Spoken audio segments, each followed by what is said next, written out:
Hello to everyone, buenos días a todos. Mi nombre es Vladyslav Shapoval. En primer lugar, me gustaría dar las gracias al comité de organizador por aceptar mi propuesta y por esa oportunidad de hablar de mi tema. Mi intervención será en inglés, por eso voy a switch to English. And today I'd like to talk about teaching queerness, migration, and substance abuse through On Earth We're Briefly Gorgeous by Ocean One. Right here is my plan. First, I'll give a small introduction. I'll talk about the benefits of using podcasts, role plays, and literature in classroom. Then I'll talk about justification of the course plan that I've created and I use with my students, activities that I implemented, right? Also the measurements I used to see if there was a shift in attitudes in my students after and before reading the book towards groups that I'll be talking about later, and then I'll give some conclusions and show my references. So let's get started. Here, let's begin with a small introduction. So I would like to demonstrate, right, with this presentation, how a queer pedagogical TEFL teaching approach could be used to assist teachers and professors around the world to foster empathy toward marginalized groups of people. In my case, I decided to focus on LGBTQ plus community, migrants, substance abusers, right? And it could be done through the integration of experiences of these people through literature. And I would like to use the book On Earth We're Briefly Gorgeous by Ocean One as a basis, right, for the first exploration of the text, as well as a theme. We are different activities, including role plays and podcast episode creation, right, combining both traditional and innovative tools for acquiring English, right, such as literature, role plays, and podcasts, as I mentioned before. It actually establishes a way not only to motivate students to learn the language and practice it in a variety of ways, as well practice a variety of skills, but also develop critical thinking about the current challenges and inclusive attitudes toward marginalized groups that unfortunately are in our societies, right? So why specifically about this topic? Well, as you can see in the video, the number of migrants around the world, it's growing, right? IMEO indicates there are about 281 million international migrants in the world, right? So it is around 3.6% of the global population, right, in 2020. And the displaced people were around 117 million around the world, right? So it was in 2022. So, and as it is growing, it meaning that it become more common to see those people around us. So we need to talk about it. Why? We also need to talk about it because even though people decided to go for better opportunities for them, for their children, unfortunately, they face, right, some bullying, for example, at school, right? They could affect their lives, and unfortunately, they could get to their substance use, right, and abuse of it. They could go through some social and emotional struggles. So we need to find a way, to emphasize with them, right? And the other ways they could also be discriminated, not only based on their culture, ethical attributes, but also to their sexual orientation and gender identities, right? So this is another layer there that could double their bullying and victimization, right? So we need to address it.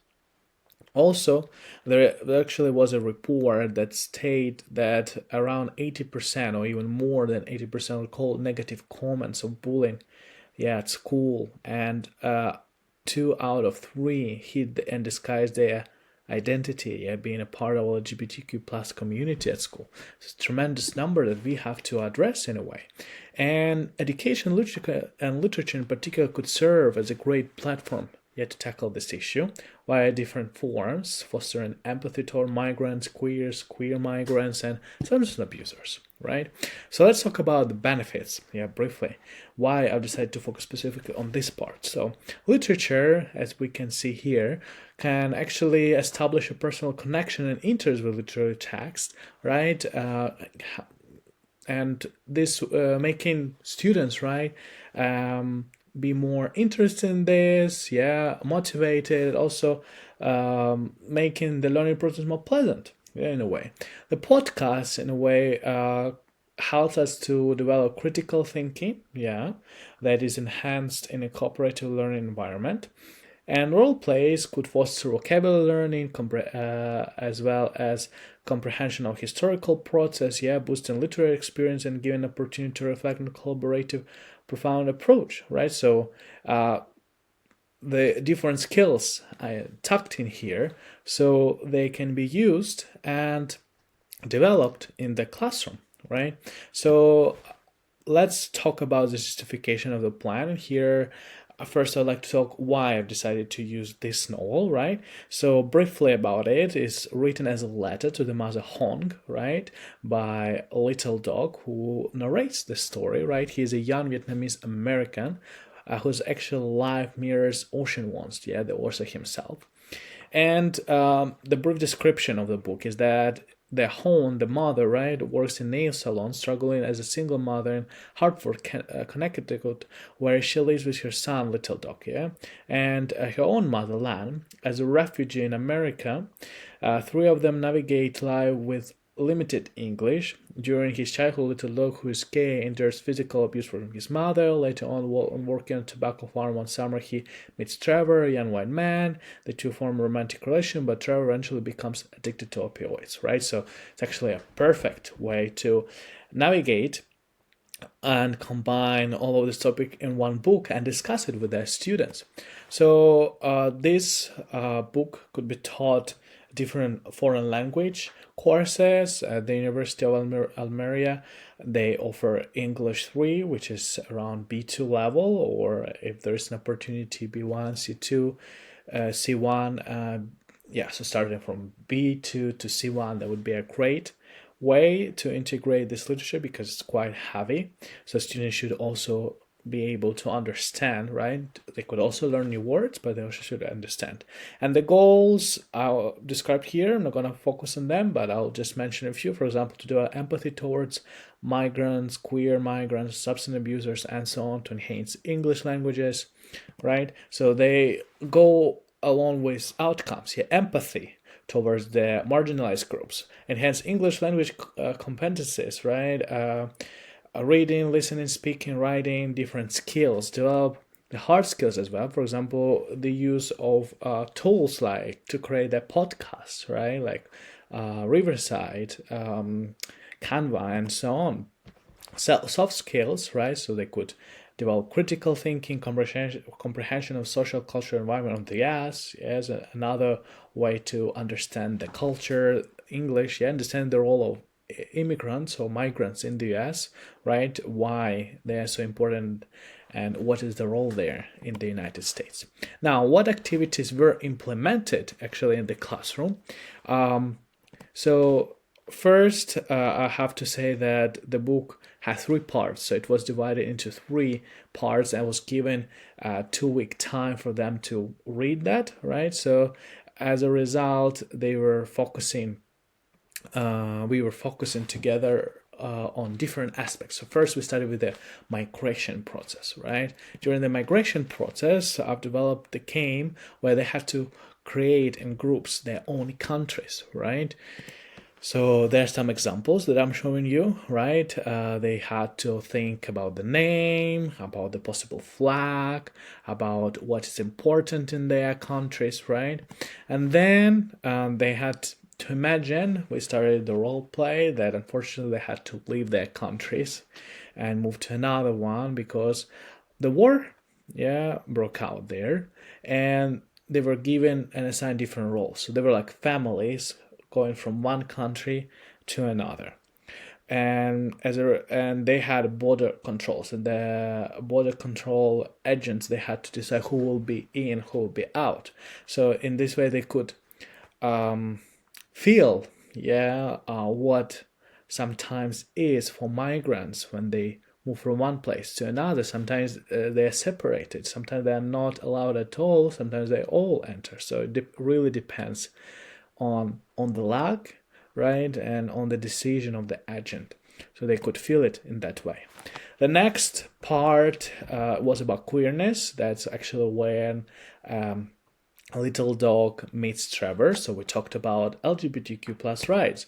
They had a simulation. They pretend to be the members of parliament or senators, right?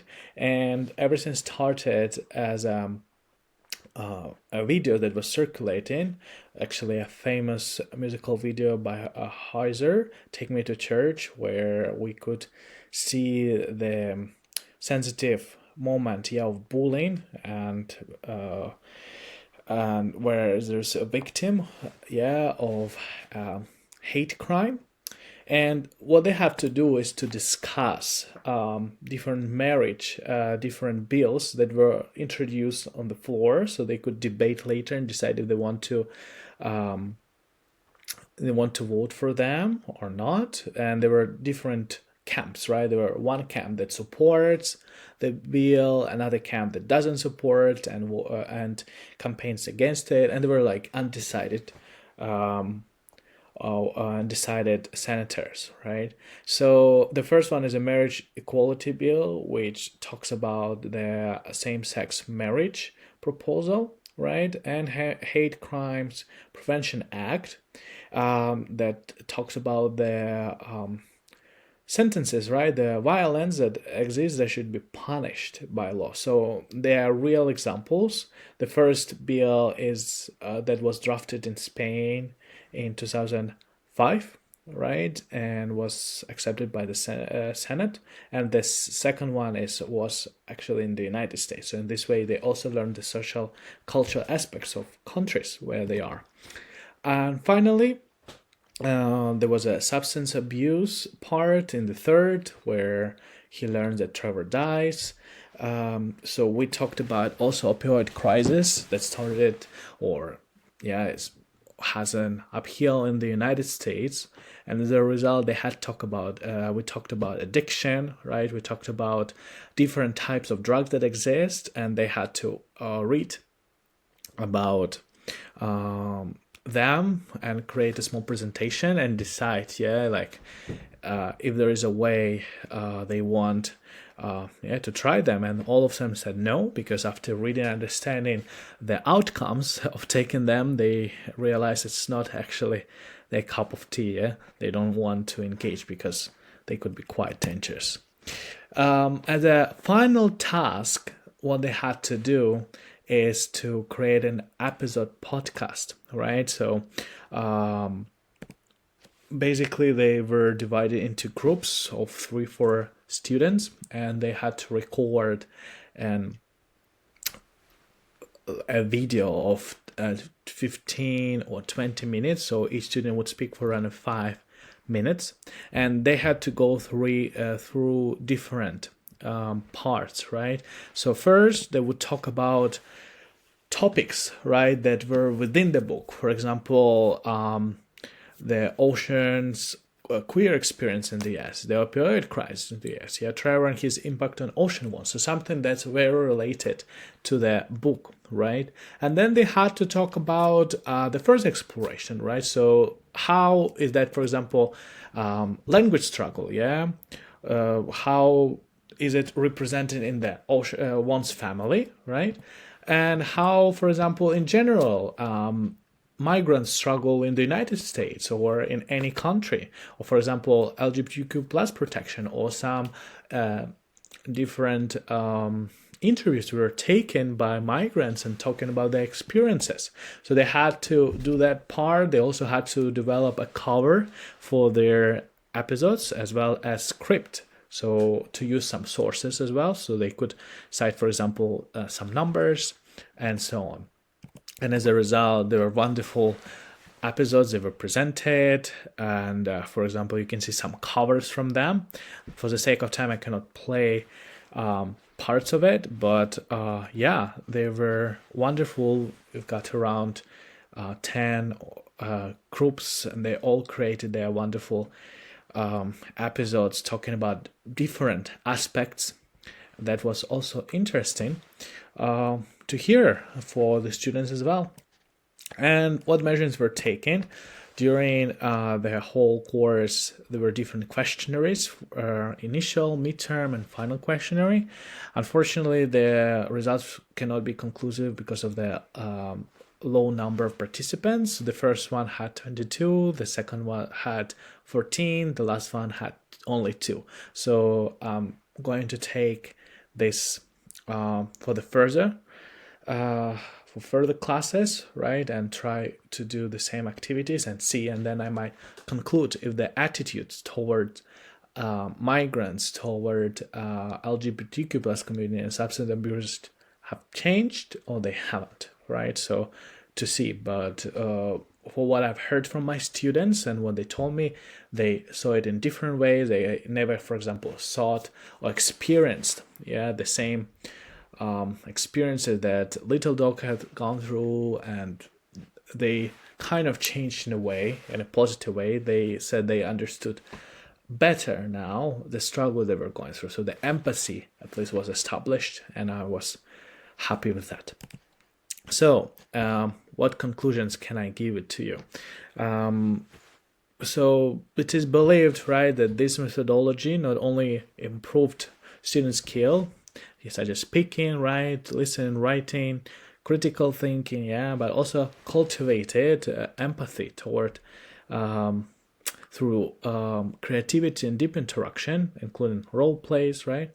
And this lesson plan, right, could serve as an example where different traditional skill-based approach, and new current methods are blended together, and they motivate students to learn and practice the language. So now I'd like to show my references and say thank you, and I hope you have a wonderful day ahead of you. Muchas gracias.